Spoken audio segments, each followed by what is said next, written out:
os levarei ao meu santo monte e os alegrarei na minha casa de oração.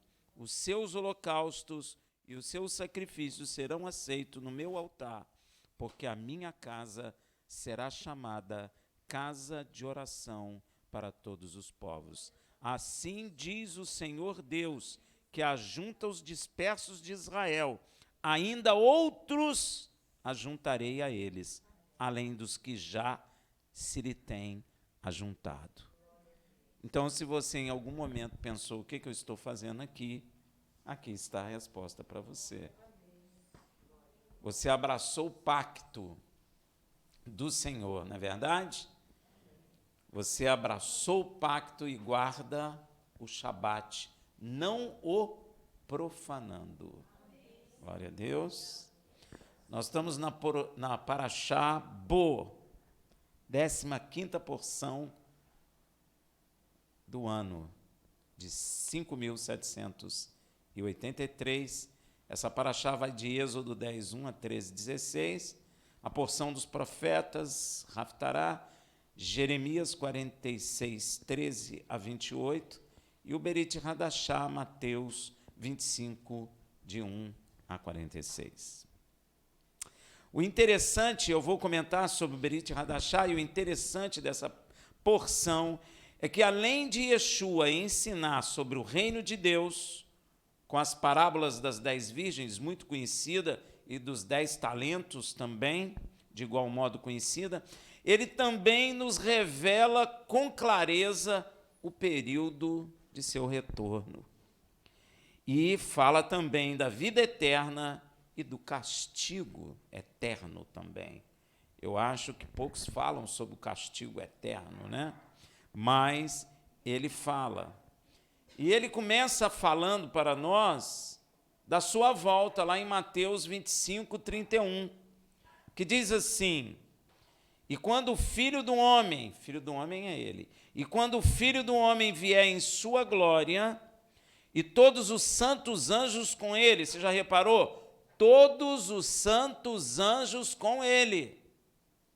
Se Deus criou miríades de milhares de milhões de seres, então virão miríades de milhares de milhões de seres com ele, porque ele está dizendo que são todos os santos anjos com ele. Isso aí exclui os anjos caídos. Então, por isso que ele fala os santos anjos. Então, são todos. Então, se assentará no trono da sua glória. Ou seja, aí verão a glória dele. Amém? E o interessante, meu irmão, é que Yeshua está profetizando sua volta. Porque Yeshua, quando fala isso, ele está na terra, em Canaã, junto com os discípulos, na terra da promessa. E ele profetiza. Porém, sua volta já foi profetizada bem antes de Yeshua vir à terra, nascido de mulher. Bem antes. Interessante, como filho do homem, né? O primeiro a profetizar, pasmem, sabe quem foi? Enoque. Tremendo, né? Enoque viveu muito antes de Yeshua. Inclusive, Enoque diz que quando Yeshua voltar, aplicará juízo sobre a terra. Ó. Veja em Judas 1, 14 a 15.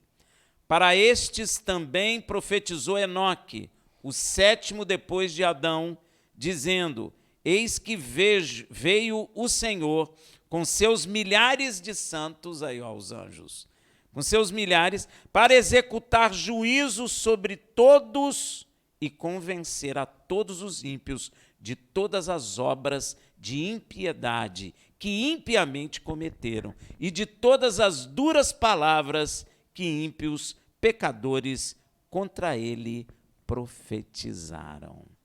Gente, nós estamos falando de Enoque, o sétimo depois de Adão. Ele já está falando a mesma coisa que Yeshua profetizou. É a mesma coisa. Ele viu ele vindo. E mais, não existe gente profetizando e falando mal de Yeshua, falando que Yeshua não é filho de Deus, etc, etc. Então, Yeshua também virá em glória e eles verão com seus olhos como Yeshua falou, e como Enoque também, não é? A volta de Yeshua também foi profetizado pelos profetas. Eu só peguei um, Daniel 7, de 13 e 14. Eu estava olhando nas minhas visões da noite, e eis que vinha nas nuvens do céu, um como filho do homem. Quem é chamado filho do homem? E dirigiu-se ao ancião de dias. Quem é o ancião de dias? É o Pai, não é? E o fizeram chegar até ele, e foi-lhe dado o domínio e a honra e o reino, para que todos os povos, nações e línguas o servissem. Olha aí, ó. O seu domínio é um domínio eterno, nunca vai terminar, que não passará, e o seu reino tal, que não será jamais destruído. Daniel viveu muito antes de Yeshua, e Daniel é tão preciso que o chama de filho do homem. Está vendo aí, ó? Os anjos, os próprios anjos de Deus, também proclamam a volta de Yeshua. Veja lá em Atos 1, 10 a 11. Estando eles, os discípulos que andavam com Yeshua, com os olhos fitos no céu, olhando Yeshua subir ao céu. Gente, que fantástico. Ninguém tinha visto um homem ir subindo assim para o céu. Isso é fantástico, meu irmão. Você já parou para pensar nisso? Você está andando com alguém aqui, e de repente esse alguém, diante dos teus olhos, começa a subir flutuando. Você para pensar a mente da pessoa, o coração da pessoa vindo aquilo. Aquilo é impactante, meu irmão. Aquilo é muito forte, é poderoso. Um homem que estava do seu lado começa a subir, subir, subir, subir, e aquilo prende eles, e eles começam a acompanhar aquele homem, e eles ficam olhando para os céus, e as nuvens o encobrem. Que coisa tremenda, né? E Deus. Então, estando eles, os discípulos, com os olhos fitos no céu, enquanto ele subia, eis que junto deles apareceram dois varões. Só milagre. Só milagre. Yeshua começa a subir, eles começam a acompanhar Yeshua subindo, igual a gente acompanha a Torá aqui, não é? Eles acompanham, não tiram o olho dele. Ele vai subindo e, de repente, aparecem dois anjos. Eles nem prestaram atenção nos anjos aparecendo, né? Ele está subindo, coisa maravilhosa, não é? Então apareceram dois varões vestidos de branco, os quais lhes disseram: varões galileus, por que ficai aí olhando para o céu? Vocês estão perdendo tempo aí, meu irmão. Por que vocês estão aí? Esse Yeshua, que dentre vós foi elevado para o céu, há de vir assim como para o céu o vestir. Que coisa tremenda. Só milagre, gente. Só milagre. Eles andando com Yeshua, Yeshua começa a subir lentamente e dá a impressão que não foi uma coisa assim rápido. Foi subindo, tanto é que eles foram acompanhando. Deu tempo do anjo aparecer e dos anjos falarem com ele: que vocês estão olhando aí, rapaz? Cobrirem, então. Pois é, foi subindo. Eu imaginei a gente olhando, e o que você estava pensando nessa hora? O que o discípulo pensou? Meu Deus, que maravilha, que coisa tremenda. Eu estou vendo ele subir, que coisa tremenda. Quantos viram? Poucos, né? Que coisa tremenda. Que coisa, né, meu irmão? E os anjos, então, proclamam a volta de Yeshua. Então, você vê que a volta de Yeshua é proclamada desde o princípio, desde o sétimo. Passou pelos profetas, Yeshua veio, Yeshua proclamou a volta dele, ele subiu, os anjos reafirmaram a volta dele. Olha que coisa tremenda. Inclusive, o apóstolo Paulo associa o arrebatamento da igreja com o exato momento do retorno de Yeshua. Não sei nem como que a igreja fica dizendo que vai ser arrebatada antes, porque o Paulo nos mostra exatamente quanto a igreja será arrebatada. 1 Tessalonicenses 4, 16, versículo 17. 16 a 17. 1 Tessalonicenses 4, de 16 a 17. porque o Senhor mesmo descerá do céu com grande brado, a voz do arcanjo. O arcanjo vai dar um grito. Se a gente vai escutar ou não, eu não sei, mas ele vai dar um grito. Ao som do chofar de Deus. No céu tem chofar, não é um chofar de homem, é o chofar de Deus. O mesmo chofar que tocou lá quando as muralhas de Jericó ruíram. O chofar do céu vai ser tocado. Olha aí, ó. E os que morreram em Machia ressuscitarão primeiro. Então, todo mundo que morreu em Yeshua vai ressuscitar no toque do chofar. Depois nós, os que ficarmos vivos, seremos arrebatados juntamente com eles, nas nuvens, ao encontro do Senhor, nos ares. Assim estaremos para sempre com o Senhor. Então, o arrebatamento está associado ao quê? Ao dia exato do retorno de Yeshua. Ó, o retorno de Yeshua foi profetizado logo depois que o homem pecou, o 7º homem depois de Adão, Enoque.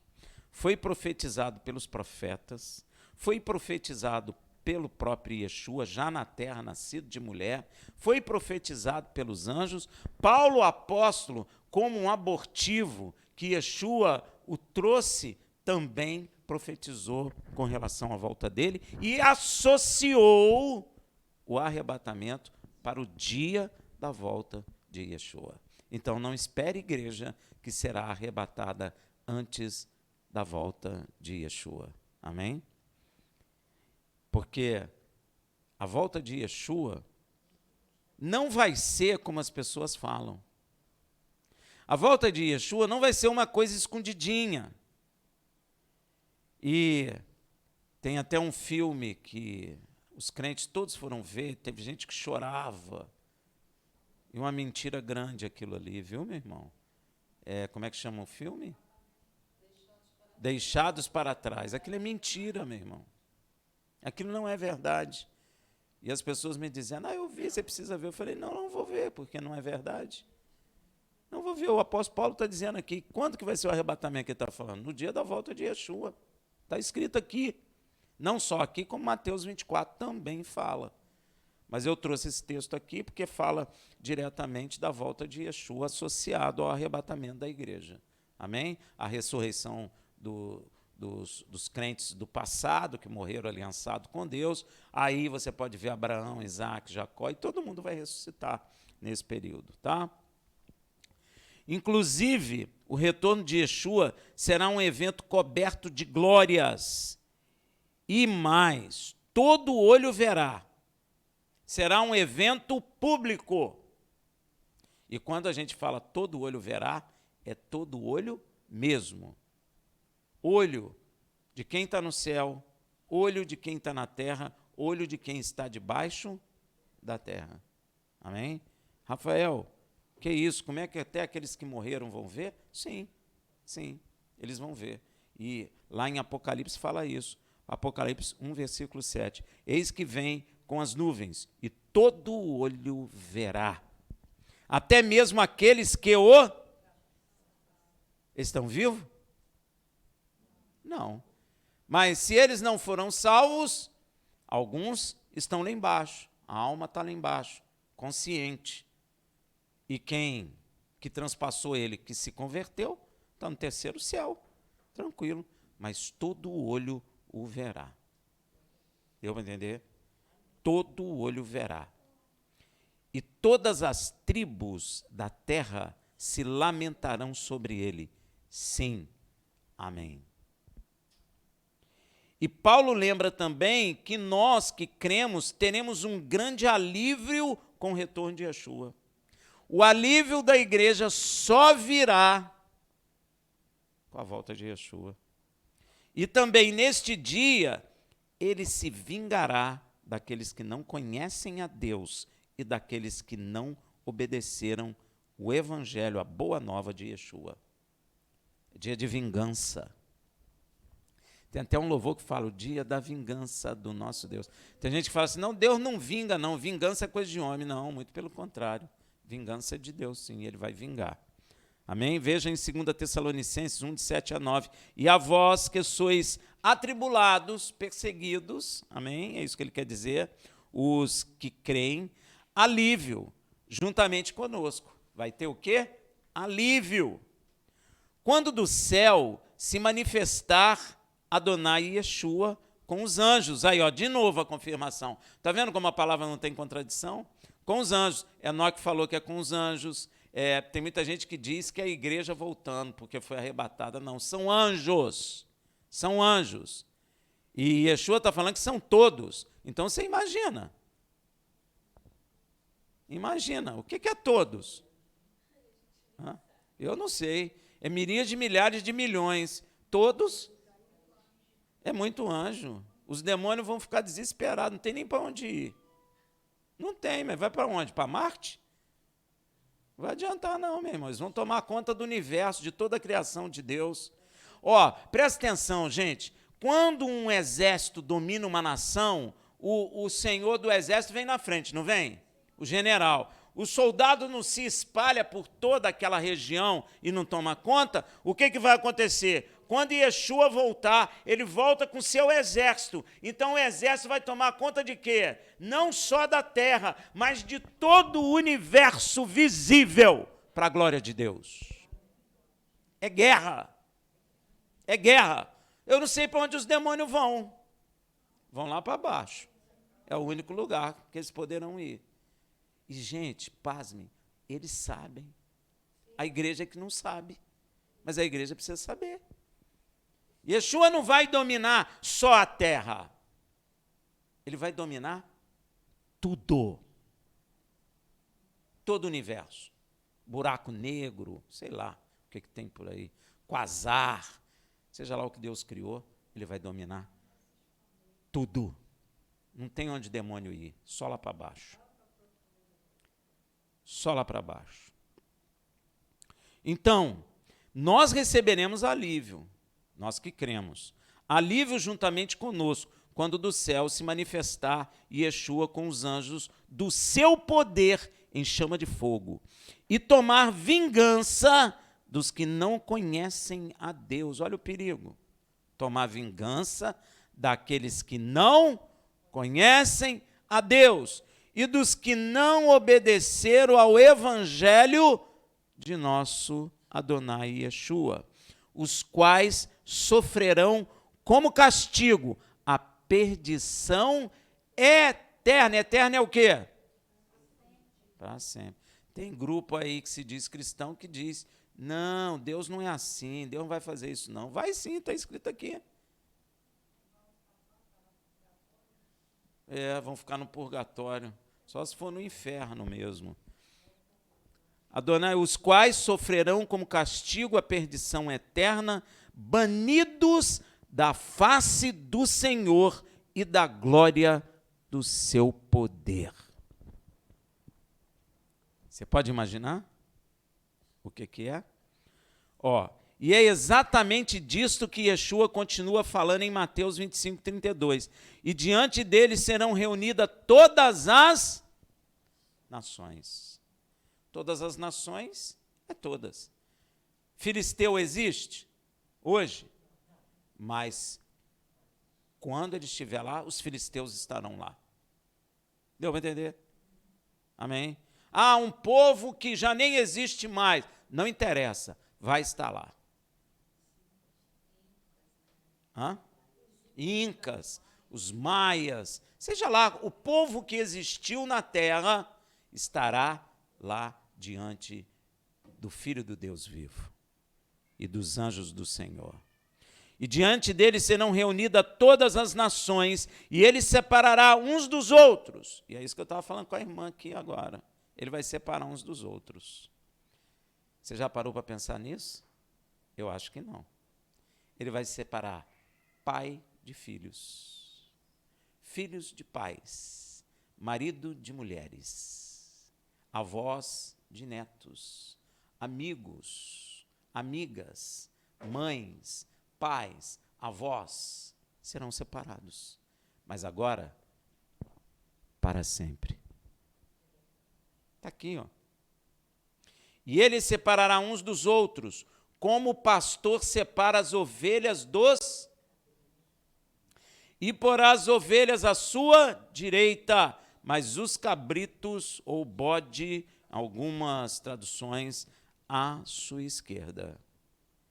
Meu irmão, isso ninguém para pensar. Mas você precisa pensar. Porque se nós estamos na presença de Deus e a nossa família não está, a sua família nunca mais terá contato contigo. Você já parou para meditar nisso? Mas são poucos. São poucos. E não é uma coisa inconsciente, não. Todos terão consciência disso. Só que aqueles que tiverem à direita de Yeshua não sofrerão nada. Sabe por quê? Serão novas criaturas. Elas não estarão mais presas ao sentimento familiar que agora estamos. Agora, aqueles que estão à esquerda sofrerão, porque eles não serão novas criaturas e eles estarão presos aos sentimentos carnais que hoje nós temos. Só que separados por toda a eternidade. Será que a igreja está pensando nisso, ou está avaliando isso, ou está lendo e entendendo isso?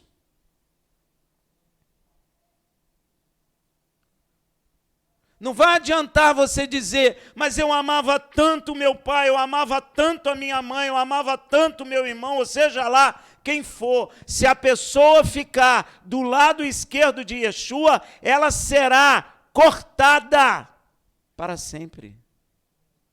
Não importa o sentimento dela.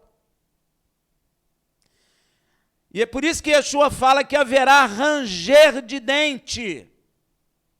A pessoa, quando começa a ranger dente, é uma angústia infinita e sem solução.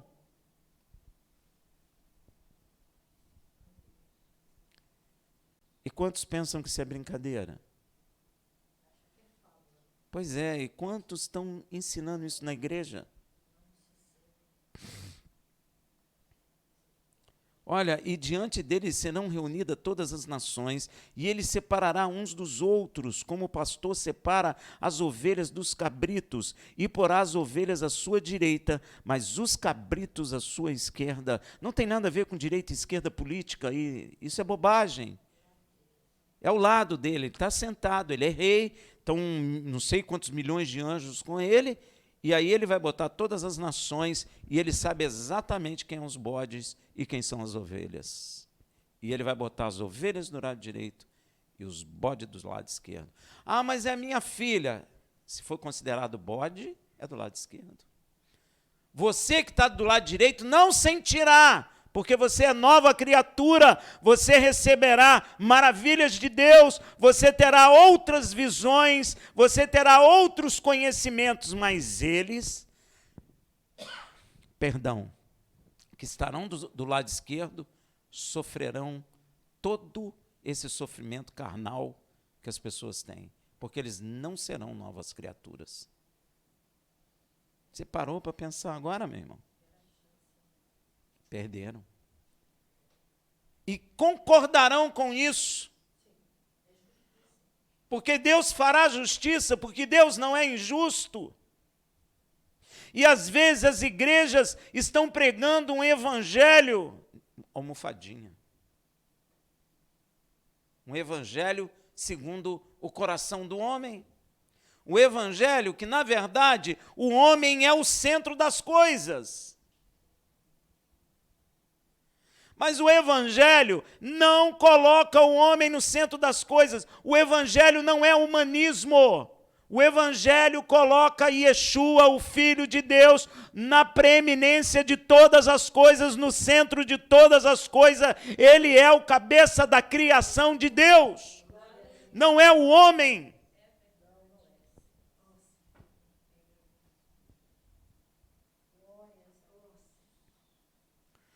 Por isso Paulo escreve em 2 Coríntios 5,10, porque todos devemos comparecer ante o tribunal de Mashiach, para que cada um receba segundo o que tiver feito por meio do quê?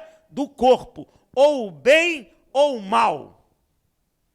Estava até conversando com a irmã, que a gente às vezes fala assim, fulano de tal morreu sem salvação. Não julgue, irmão, porque você não sabe se ele num momento lá, X, ele se arrependeu.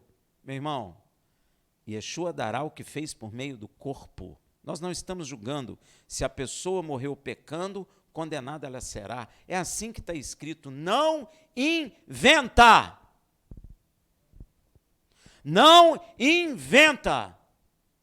Isso não é bom. Nós temos que seguir aquilo que está escrito. Se Deus tivesse dito, olha gente, se a pessoa pulou para suicidar e deu tempo de se arrepender, está salvo, aí tudo bem. A gente poderia dizer isso, mas ele não falou isso. Então a gente não pode falar isso. Parece bonito isso, né? Mas isso é humano, isso não tem valor nenhum. E isso engana as pessoas. Porque ficam sempre assim, a pessoa pecou a vida inteira, mas quem sabe na hora do sofrimento ele não se arrependeu? Você não sabe. Isso é engano, meu irmão. Isso é engano. Porque Yeshua não vai dar a cada um segundo o que resolveu lá no silencinho. Vai dar o que você fez por meio do seu corpo. Ou seja, na sua vida. Fora isso, Deus não falou para nós. Fora isso, nós temos que calar. Amém?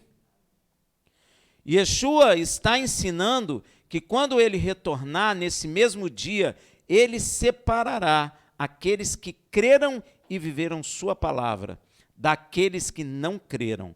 Ele vai separar famílias, amigos, irmãos, filhos. Yeshua é tremendo. Um dia ele falou assim, falaram para ele, sua mãe e seus irmãos estão te procurando aí. Ele falou, quem são os meus irmãos? Mãe e irmãos, são aqueles que fazem a vontade? Fez sentido agora? Hein? Fez sentido? Porque esse relacionamento nosso vai acabar.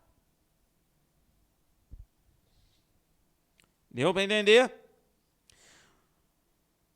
Você já parou para pensar nisso, meu irmão? Eu acho que não, a igreja não fala isso. Eu nunca ouvi ninguém falar sobre isso. Não sei se é porque para eles não convém, não agrada o homem, não agrada mesmo. Isso não agrada, isso é agradável? Não é. Veja lá. E é uma separação para sempre. Veja em Mateus 25, 33. Porá as ovelhas à sua direita, mas os cabritos à sua esquerda. E cada um destes dois grupos, o que ficou à direita de Yeshua, chamadas ovelhas, e o que ficou à esquerda de Yeshua, chamados cabritos ou bodes, tem um destino distinto e eterno. Amém? É para sempre. Não haverá mudança nisso. Não é? É assim que está escrito. Veja primeiro o destino do grupo que ficou à direita de Yeshua. Mateus 25, 34. Então dirá o rei aos que estiverem à sua direita, vinde, benditos de meu Pai, possuís por herança o reino que vos está preparado desde a fundação do mundo. Primeira coisa que eu vou chamar a atenção de vocês. O reino de Deus, ele não é novo. O reino de Deus está preparado desde a fundação do mundo. Deus fundou o mundo, fundou o reino dele. Olha aí. Às vezes a gente tem a impressão que é uma coisa nova, né? Mas não é nova o reino de Deus. Deus preparou o reino dele quando fundou o mundo. Então o que aconteceu? Nós, homens, rejeitamos o reino de Deus sobre nós. Por isso que Deus fala assim para Israel: sejais estrangeiro comigo, como eu sou na terra.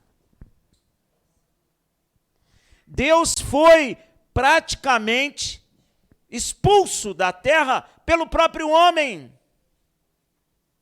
Mas o reino dele, magnífico, maravilhoso, estava preparado desde que Deus criou a terra. Ia ser uma maravilha.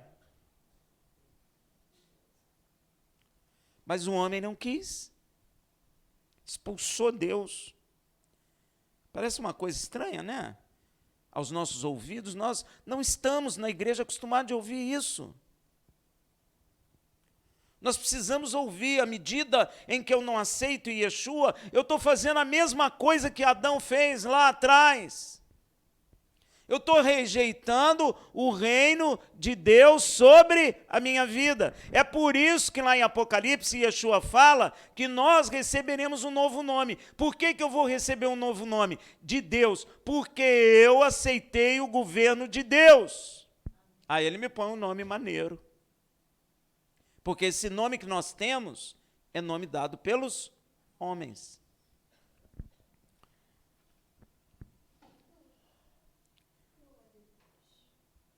E isso é interessante, que a gente não vê na igreja a consciência de que esse reino é antigo, não é um novo reino. Ele está em suspensão, né, vamos dizer assim, porque o homem rejeitou, então Deus tirou a glória do reino dele. Não é uma coisa só de governo. Quando Deus está governando, tudo tem glória, tudo é bom, nada morre. Pô, se está morrendo é porque o governo de Deus não está sobre os homens. Então, meu irmão, esse reino é um reino cheio de glória, cheio de vida, e ele é eterno. Você vai notar uma coisa, que desde que Deus fundou a terra, o reino dele está aí. Suspenso, mas está, ele existe. Amém? Só que, como o homem rejeitou a Deus, Deus envia seu filho, nascido de mulher, para ser chamado filho do homem, para governar nesse reino. Amém? É o que aconteceu com Israel. Lembra de Samuel? Samuel ficou chateado que Israel estava rejeitando, queria um rei. Aí Deus falou: Samuel, Samuel, não entristeça teu coração, porque eles não estão te rejeitando, mas estão rejeitando a mim como rei sobre eles. É a mesma coisa. O que acontece com Israel é uma figura daquilo que aconteceu com a humanidade. Amém? Por isso Deus procurou um rei depois segundo o seu coração. E quem é o rei segundo o coração de Deus? Yeshua. Amém? Davi prefigurou Yeshua. Então, primeira coisa que eu quero chamar a atenção de vocês, eu quero que fique marcado no seu coração, que esse reino está preparado desde a fundação do mundo, que foi o homem que rejeitou o governo de Deus. Agora, para ser herdeiro deste reino e estar no grupo das ovelhas, tem que ser filho de Deus, como está escrito em Romanos 8, 16 e 17. O Espírito mesmo testifica com o nosso Espírito que somos filhos de Deus, e se filhos, também herdeiros, herdeiros de Deus e co-herdeiros de Machia, se é certo que com ele padecemos, para que também com ele sejamos glorificados. O reino de Deus faz parte da herança, inclusive, neste reino, tem até uma capital. Está vendo como o homem imita Deus? Olha aí, ó. A gente tem uma nação, tem uma capital, uma cidade principal. Isso não é à toa, meu irmão. É porque o reino de Deus também tem. E como o homem rejeitou o reino de Deus, então o homem, governado pelo diabo, tenta fazer igualzinho o reino de Deus, mas não dá certo. Amém? Nunca vai dar certo. Então, o reino de Deus faz parte da herança, inclusive tem uma cidade que é chamado por nós hoje de capital, em Hebreus 11:16. Mas agora desejo uma pátria melhor. O que é pátria? Reino. Isso é a celestial. Então nós desejamos agora o reino celestial. Não é que nós vamos para o céu, é que o reino vem de Deus. Por isso é um reino celestial. O reino que nós estamos vivendo agora é um reino humano, terreno, mas nós desejamos o reino celestial. Ó, é isso que nós desejamos. O reino celestial. Por isso falamos, venha o teu reino. Na oração, venha o teu reino. Por que Yeshua ensinou, Pai nosso que estás no céu, santificado seja o seu nome, venha a nós o vosso reino? Por quê? Por que ele fala disso, gente? Hein? Não é à toa. Você sabe que Yeshua não fez nada à toa. Quem é que rejeitou o reino de Deus? Então nós temos que fazer o quê? Nós temos desejar e pedir a Deus, venha o teu reino. Se nós rejeitamos, nós é que temos que clamar, Senhor, venha o teu reino sobre nós. É isso. Não é à toa que Yeshua falou, Pai nosso que está no céu santificado. Não é à toa, gente. Yeshua não falou nada à toa, né? Ele falou, ele sabia o que estava falando. Sabia? Não sabe, né? Vamos dizer assim. O reino de Deus faz parte da herança, então, ó. Mas agora desejo uma pátria melhor, isto é, a celestial, pelo que também Deus não se envergonha deles, ó. Deus não se envergonha da gente se a gente deseja o reino dele. E às vezes as pessoas não estão nem falando sobre isso na igreja, estão falando em abrir porta de emprego, estão falando em arrumar casamento, estão falando em ter carro novo, ter casa nova, ter salário maior, mas não estão falando que desejam o reino de Deus, para que Deus não se envergonhe de nós. Porque senão Deus vai se envergonhar de nós.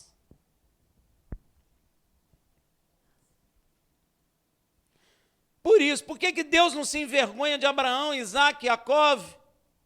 Porque eles desejaram o reino celestial, ao contrário do que Adão fez, ao contrário de que muitos homens estão fazendo, rejeitando o reino de Deus.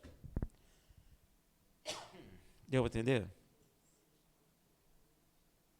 Pelo que também Deus não se envergonha deles, de ser chamado seu Deus. Porque senão Deus terá vergonha de você. Porque já lhes preparou uma cidade. Capital. Esta herança tem coisas imarcessíveis. E Pedro fala disso em 1 Pedro 1, de 3 a 4. Bendito seja o Deus e Pai de nosso Adão Yeshua HaMashiach. Ó, fazendo distinção entre o Pai e o Filho. Olha que clareza. Que segundo a sua grande misericórdia, nos regenerou para uma viva esperança pela ressurreição de Yeshua HaMashiach dentre os mortos, para uma herança incorruptível, incontaminável, imarcessível, reservada nos céus para vocês. Olha que coisa tremenda. Também faz parte da herança uma coisa que poucos prestam atenção, ou melhor dizendo, nem dão atenção a isso. Sentar-se à direita e à esquerda de Yeshua. Quantas vezes você já ouviu isso? Nunca. Aí, ó, Mateus 20, versículo 23. Então lhes disse, o meu cálice, porque pediram para ele, aquela senhora, pô, ela está certa, pô, deixa meu filho sentar à direita e outra à esquerda.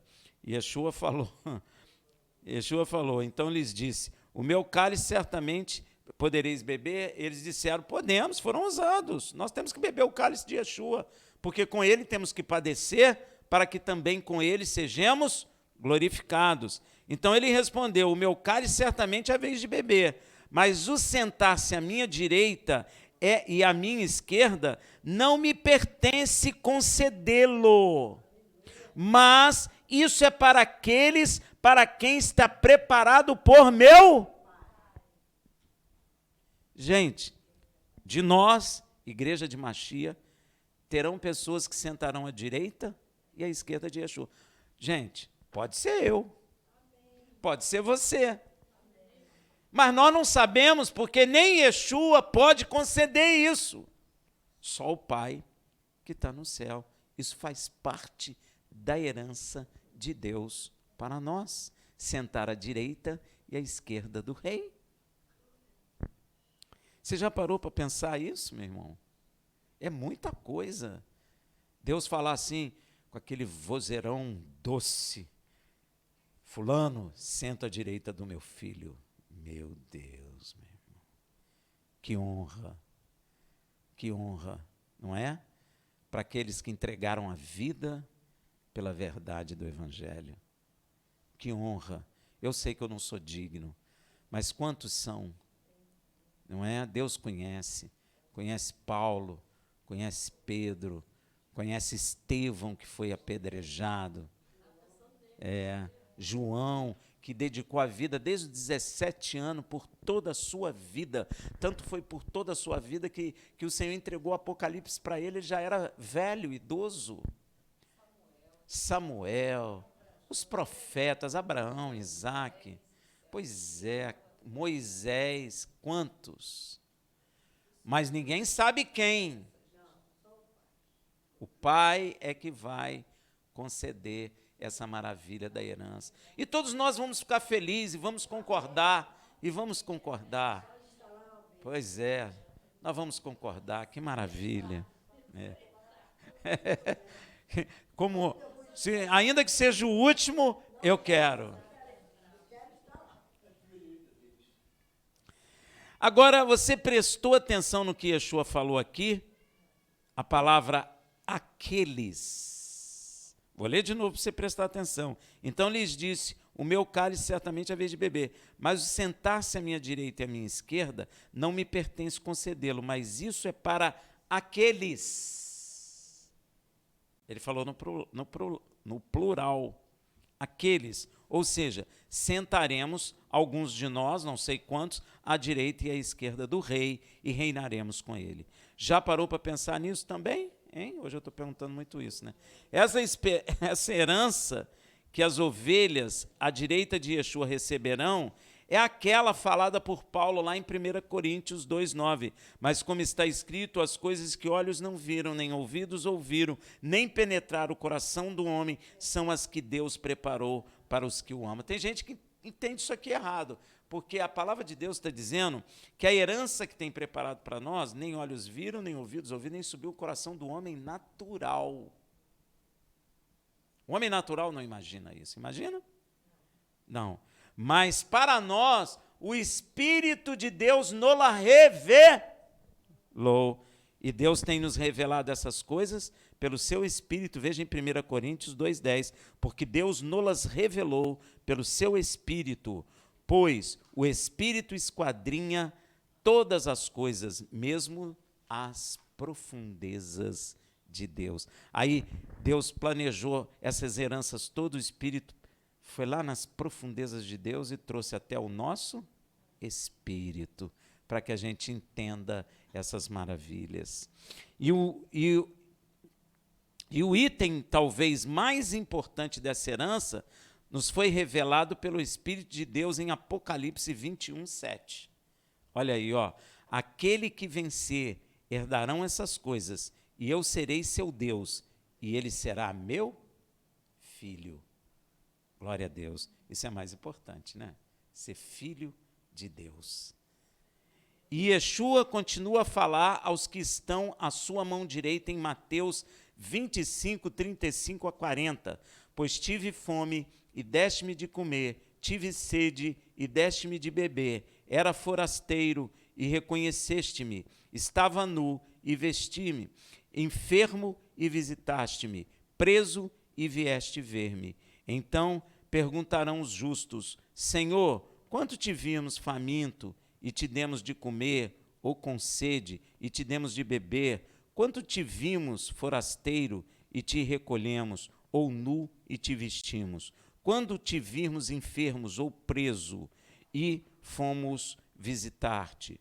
O rei responderá: em verdade vos digo que quantas vezes o fizeste a um destes meus irmãos. Quem são esses irmãos? Os que estão à direita. Mas esses irmãos mais pequeninos, a mim o fizeste.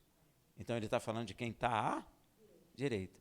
Então, qualquer um de nós que abençoar o justo, o santo, Deus está vendo. Não é qualquer prisioneiro.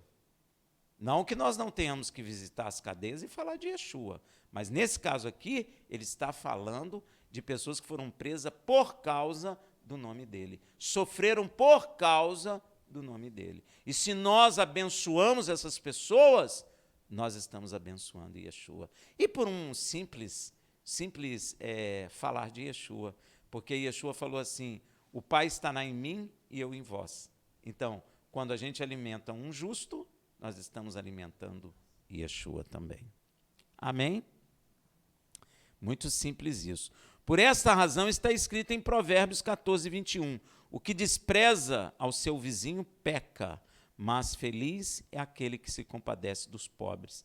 Lei de Deus, temos que nos compadecer dos pobres. Veja também em Provérbios 19, 17. O que se compadece do pobre empresta ao Senhor, que lhe retribuirá o seu benefício. Amém? Então, quando a gente abençoa o pobre, nós estamos... Olha o que Deus está falando. Estamos emprestando a Deus. Pergunta: se eu empresto a Deus, Deus vai ficar me devendo? Deus é justo. Deu para entender?